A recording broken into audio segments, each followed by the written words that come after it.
السلام علیکم dear candidates, امید کرتا ہوں کہ آپ سب خیریت سے ہوں گے، اور یہ بھی امید کر رہا ہوں کہ آپ سب انٹیلیجنس آفیسر کے لیے تیاری میں مصروف ہوں گے۔ کچھ کینڈیڈیٹس کی طرف سے ریکویسٹ آئی تھی کہ ہمیں پنشمنٹ کی سمجھ نہیں آ رہی، اس میں ہم کنفیوز ہو رہے ہیں، تو میں نے تھوڑا آسان کر کے اس ویڈیو میں آپ کے سامنے پیش کیا ہے، اور امید کروں گا کہ یہ تھوڑا سا آسان طریقے سے آپ کو سمجھ آ جائے۔ تو آئیے ان پنشمنٹس کو ہم ریڈ کرتے ہیں۔ ان کو میں نے سمرائز فارم میں لکھا ہے،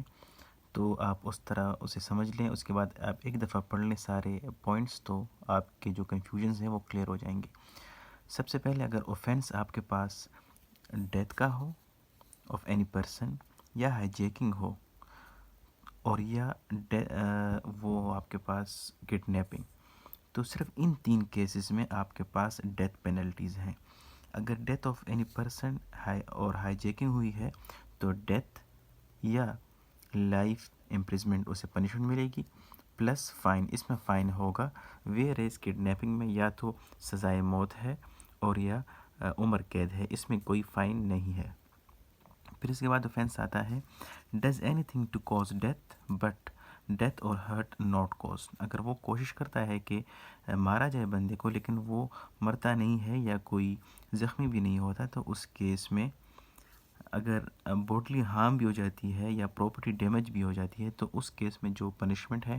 دیٹ از 10 سال سے لے کے لائف امپریزمنٹ یعنی عمر قید تک ہے، پلس فائن، اس کے ساتھ فائن بھی ہے۔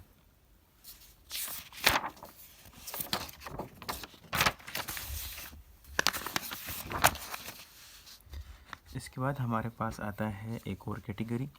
6(2)(e). 6(2)(e) میں آپ کے پاس ایکسپلوسیوز کے بارے میں بتایا گیا ہے۔ اگر کوئی بوم وغیرہ، گرینیڈ وغیرہ یوز کرتا ہے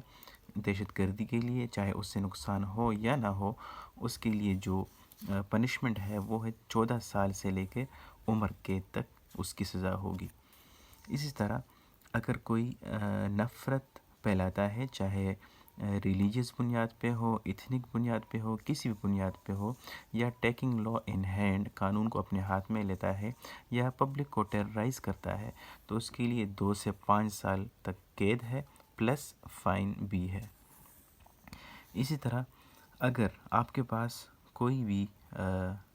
اوفینس ان سب کیٹیگریز میں شامل نہ ہو، تو اس پہ جو پنشمنٹ لاگو ہوگی وہ ہوگی 5 سے 10 سال تک اس کی قید ہوگی، اور یا اسے جرمانہ کیا جائے گا یا دونوں بھی کیا جا سکتا ہے۔ اس کے علاوہ جو اس میں ہے H سے N، یعنی سیکشن 6 میں جو ڈیفائن کی گئی ہے ایکٹیویٹیز، ٹیررسٹ ایکٹیویٹیز، اس میں جو H سے N ہے، تو وہ ایک دفعہ آپ دیکھ لیں، وہ ساری کیٹیگریز، مطلب اس کے علاوہ جو رہ جاتی ہے وہ H سے N میں آ جاتی ہے۔ اگر ان میں سے کوئی کیٹیگری فال کر رہی ہے اوفینس میں، تو اس کے لیے 5 سال سے لے کر عمر قید تک سزا ہے، پلس فائن بھی ہے۔ تو یہ تھا ہمارے پاس پنشمنٹ کے علاوہ۔ اس کے علاوہ اس میں ایک اور پوائنٹ نوٹ کر لیں کہ اگر کسی بندے کو 10 سال پلس ایئرس کی سزا ہوتی ہے جیل کی، تو اس کی جو پراپرٹی ہے اسے ضبط کی جائے گی۔ تو یہ ہمارے پاس اس سیکشن 7 میں ہی ڈیفائن کیا گیا ہے۔ امید کرتا ہوں کہ آپ کو یہ پنشمنٹس سمجھ آ گئی ہوں گی، اور ٹیسٹ میں آپ کے لیے آسانی ہوگی انشاءاللہ۔